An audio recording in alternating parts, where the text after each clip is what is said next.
good neighbors. I have some exciting news.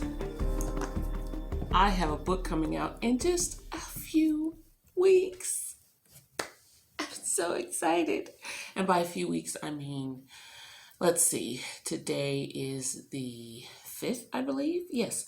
So in about 2 weeks, my first book in 6 years is coming out. So excited. I'm so excited. And so I wanted to pop in and offer you a sneak peek and behind the scenes kind of chat about the up and coming title. In case you were wondering,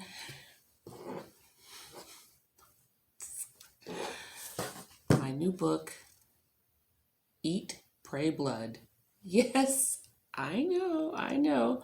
Kind of the tongue in cheek, if you will, parody on a very popular, not necessarily self-help book, but definitely one in the genre that you could consider self-help, self-improvement, whatever.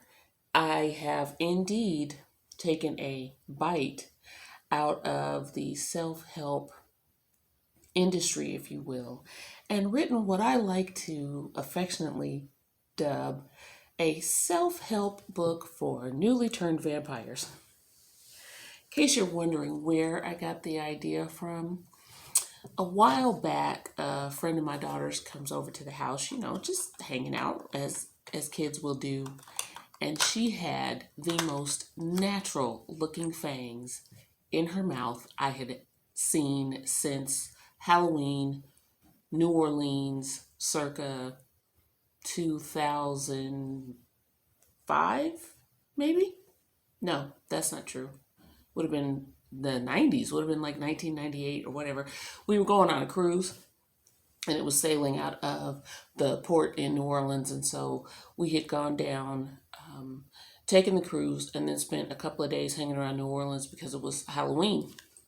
And when I tell you New Orleans knows how to do Halloween, New Orleans knows how to do Halloween. There were cars that were even in costume. I mean, come on, cars.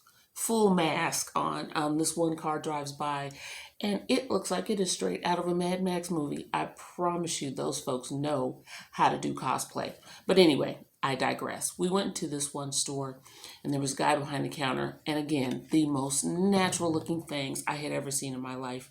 And I have always been fascinated by vampires, vampire lore, the mystique of vampires. I don't know what it was. I can remember being, wow, 5, 6 years old, thinking how cool it would be to be a vampire. Of course, at that age, I wasn't going to be running around sucking people's blood. I thought that was kind of gross. I figured if I could, I'd maybe live off Kool-Aid. Yeah, gotta love that 5-year-old mindset. But anyway, I've digressed again. So, walk into the store, gentleman's wearing the fangs. I, of course, immediately am, I'm not going to say in love because I was married at the time and with my husband. So in love would be too strong a word for it, but I'm certainly infatuated. And so I asked the young man where had he gotten the fangs. And what he said was he had a friend who was in dental school and had actually made them for him to fit his mouth perfectly. And they were made out of dental material, so they look like teeth. Oh, man. And so at that time, like I said, this was like the early or mid 90s. So I was in my late 20s. Well, I'd been on the hunt for a set of fangs of my own ever since. Fast forward to the 2000s, 2008, 9, whatever it was, and my daughter's friend is sitting there, and I just wandered loose again. Me and my timing. Anyway, it's in the 2000s. My daughter's friend shows up, has the fangs, and come to find out that a gentleman not that far from where we lived at the time created fangs, and he did them based off of a cast of your teeth. So not only were they designed to fit your particular incisors or wherever you were going to wear them, but he made them out of dental grade material, which means they look like real teeth. So I, of course, immediately contacted the gentleman, and I will leave all of his information below, provided he's still in business. He also wrote vampire stories. How cool is that? I will leave links to all of that if I can find it below as well. But anyway, so we made a cast. I don't know if you can see that with the light being what it is. But anyway, we made a cast of my uppers. And he then set about making me 2 sets of fangs because, mind you, the I'm going to say the well-heeled, well-toothed vampire has a set of day fangs and a set of night fangs, which are slightly longer, a little more pointy. And so they, after, it's all said and done, you go in for your fittings and whatnot. They come in these cute little cases here. And if you'd like, I'll go ahead and model them for you. So these are my day fangs.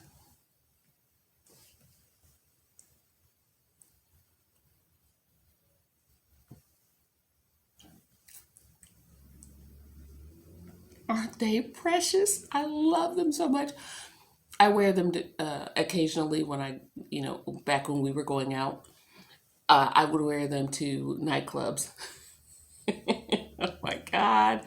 Love them. Love them. Okay. Now my night fang. See, much longer.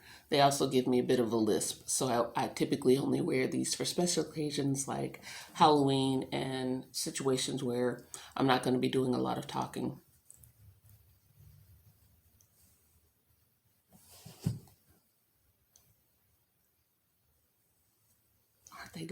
I love them. Anyway, you don't need any kind of adhesive with them. You just slip them on and go. You can drink with them. I wouldn't advise eating, but they're in there pretty good. So you might be able to get away with like ice cream or, something soft, something you don't have to chew. But I love them. So, okay, we were talking about the book. So where did I get the idea? Well, as I said, I've been fascinated with vampires, vampire lore since I was a wee little tot. And there was something about the concept of what would happen in real life if you became a vampire. And the more I thought about it, the more this particular character popped into my head. And bless her heart, she's, without giving too much away, she's in her early 20s, her late 20s. And I think originally when I wrote it, it was taking place present day, but that would have been, I'd have to go back and look, but that would have been early 2000s as well.